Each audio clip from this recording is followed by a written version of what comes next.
Doctor Babasaheb Ambedkar. एक वादळी पर्व, प्रचंड झंझावात, तेजस्वी क्रांतीसूर्य ज्याच्या तेजोमय कर्तृत्वाने भारतभूमीवर लखलखीत किरण पडली आणि प्रत्येक भारतीयाचं जीवनमान प्रकाशमय झालं. अवघ्या भारतात क्रांतीची लाट आली आणि प्रत्येक नागरिक गुलामीतून मुक्त होऊन सन्मानाचं जीवन जगू लागला.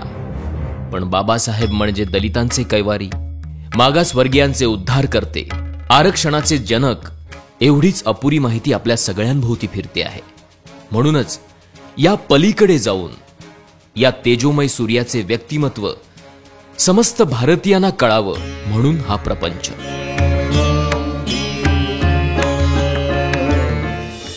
एकविसाव्या शतकातील सगळ्यात विद्वान व्यक्तिमत्व म्हणून कोलंबिया विद्यापीठाने डॉक्टर बाबासाहेब आंबेडकरांना गौरविलं. पाश्चिमात्य देशात बाबासाहेबांना चॅम्पियन ऑफ ह्युमन राईट्स असं म्हणतात. अमेरिकेसारखा देश त्यांना फाउंडिंग फादर ऑफ इंडिया अशी पदवी बहाल करतो.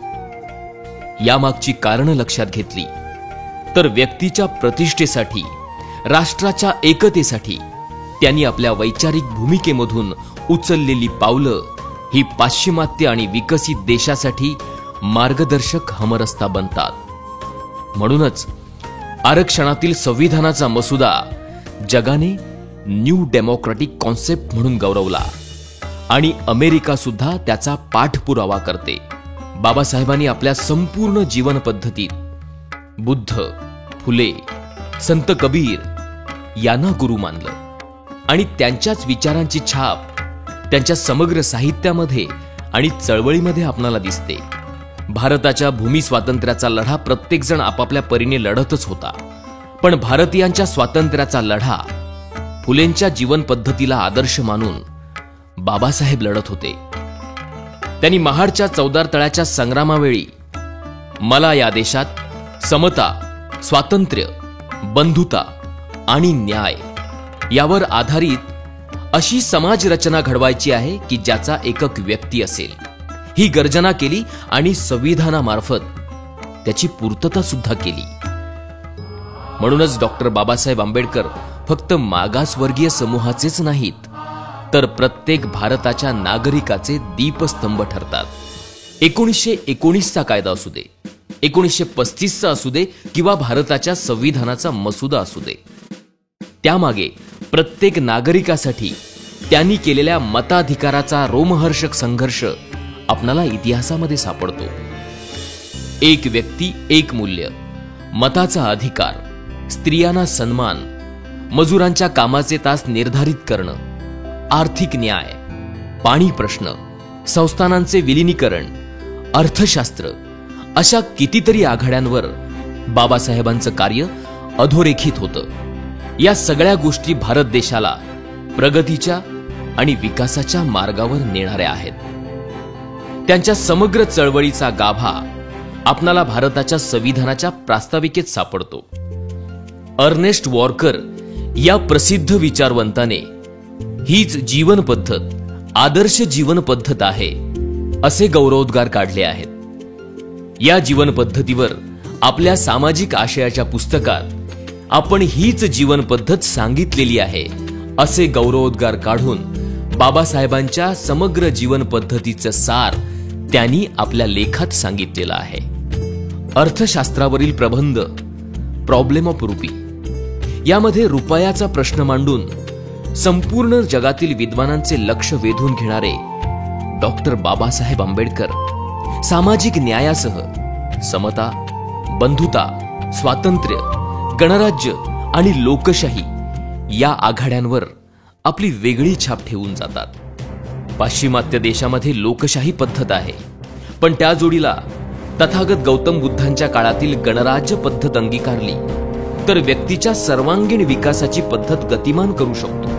त्यासाठी दर्जाची आणि संधीची समानता प्रत्येक नागरिकाला संविधानातर्फे ते बहाल करतात आणि याच गणराज्य पद्धतीमध्ये प्रत्येक नागरिक त्याच्या क्षमतेनुसार कनिष्ठ ते राष्ट्राच्या सर्वोच्च पदापर्यंत आपली पात्रता सिद्ध करून ते पद मिळवू शकतो. ही आदर्श गणराज्य पद्धत संविधानामधून गतिमान करतात. प्रत्येक नागरिकाचं जीवनमान उंचावण्यासाठी आरोग्य सुविधा, प्राथमिक शिक्षणाऐवजी तंत्र शिक्षण म्हणजेच टेक्निकल एज्युकेशन याची मागणी त्यांनी केली होती.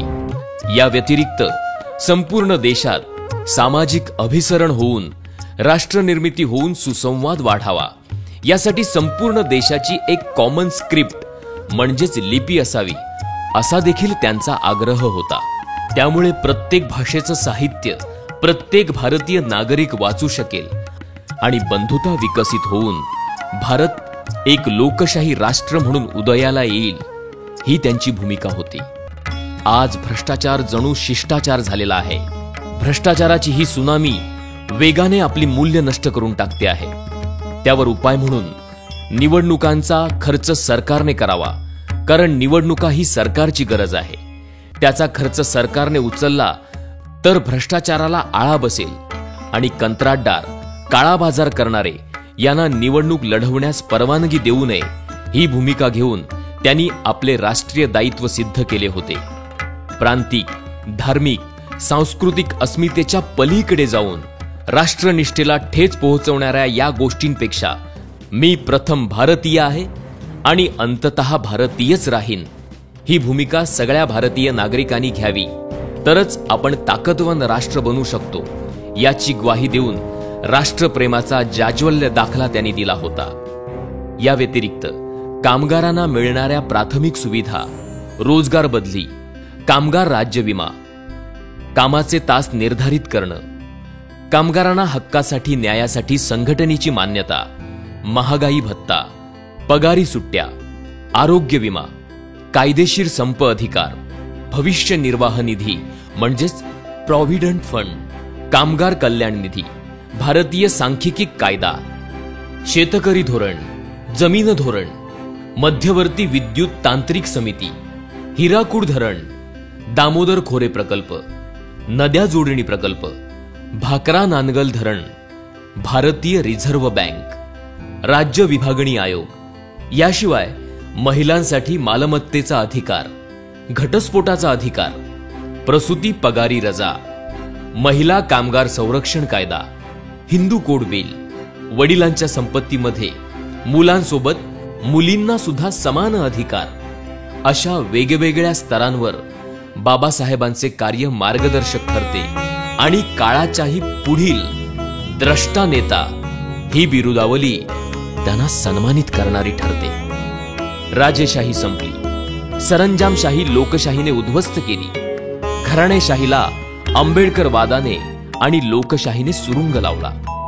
आता लोकशाही समोर आवासून उभी आहे ती भांडवलशाही. यावर जगाला फक्त अर्थशास्त्रज्ञ बाबासाहेबांची भूमिका आणि नीतीच तारू शकते. त्यासाठी मिनिमम प्रॉफिट ऍक्ट हा कायदा लागू करा ही भूमिका सरकारने घ्यावी अशी सूचना बाबासाहेबांनी सरकारला दिली होती. भांडवलदारांना सरकारने आपल्या कक्षेत ठेवावे आणि मूलभूत सुविधा पुरवणाऱ्या उद्योगधंद्यांचे खाजगीकरण करू देऊ नये. भांडवलदारांचा नफा कायदा निर्धारित करण्यात यावा ही भूमिका घेऊन बाबासाहेबांनी भारतासह जगातल्या प्रत्येक लोकशाही सरकारला प्रगतीचा मार्ग दाखवला होता. गरज आहे ती त्यांच्या आर्थिक न्यायाचा रस्ता पकडण्याची. आपणाला आर्थिक समानता माहिती आहे, विषमता माहिती आहे, पण व्यक्तीच्या क्षमतेनुसार त्याच्या राजकीय न्यायासोबत आर्थिक आणि सामाजिक न्याय हा महत्वाचा निर्देश संविधान सभेच्या भाषणाच्या प्रसंगी ते करतात. 26 जानेवारी 1950 We are enter in contradiction life. Politically we will have equality and socially and economically we will have not equality. We must remove this contradiction as early as possible. Either those who suffer from inequality will blow up the structure of political democracy which this assembly so laboriously built up. याचाच अर्थ 26 जानेवारी 1950 रोजी आपण एका विसंगतीपूर्ण जीवनामध्ये प्रवेश करणार आहोत. राजकारणामध्ये समानता असेल पण सामाजिक आणि आर्थिक जीवनामध्ये विषमता असेल. हा भेद शक्य तितक्या लवकरात लवकर आपणाला मिटवावा लागेल, नाहीतर असमानतेचे बळी ठरणारे लोक हा राजकीय लोकशाहीचा डोलारा उद्ध्वस्त केल्याशिवाय राहणार नाहीत. ही त्यांची पूर्वसूचना तंतोतंत खरी वाटते की काय, अशी परिस्थिती आज निर्माण होताना दिसत आहे. 14 ऑक्टोबर 1956 रोजी ते याच मातीत रुजलेल्या, वाढलेल्या, जगाला आदर्श ठरलेल्या बुद्ध धम्माची दीक्षा घेतात आणि आपणाला विश्वबंधुत्वाशी जोडतात. बुद्ध धम्माने तुमचं, देशाचं आणि जगाचं कल्याण होणार आहे ही जबाबदारी ते आपणाला सांगतात आणि आपण केलेली ध्येय योजना पूर्णत्वाला नेतात. मैत्रीच्या, बंधुतेच्या निर्मळ प्रवाहात आपणाला बाबासाहेबांनी आणून ठेवलं आहे. केवळ जात, धर्म, वर्ग, मागासवर्गीय या पलीकडे जाऊन आदर्श मूल्यांची रुजवात करून जगाला आदर्श ठरेल असा आंबेडकरवाद बाबासाहेबांच्या अथक संघर्षातून निर्माण झालाय आणि त्याच विचारांच्या पालखीचे भोई आहोत आपण. आयुष्याच्या संध्याकाळी बुद्ध धम्म, संविधान आणि गणराज्य म्हणजेच रिपब्लिक ही 3 रत्न आपल्या हाती देऊन आपणासमोर लोकशाही राष्ट्र उभारणीचं दायित्व ते ठेवतात. गरज आहे ती न कळलेले बाबासाहेब समजून घेण्याची, क्षितिजा पलीकडची त्यांची दृष्टी अभ्यासण्याची आणि या रत्नाची पारख करणारे रत्नपारखी होण्याची. तरच झाडापेक्षा मुळांनी खोलवर गेलेले बाबासाहेब आपणाला समजतील आणि त्यांच्या विचारांच्या छायेत प्रत्येक नागरिक विसावतील. जय भारत.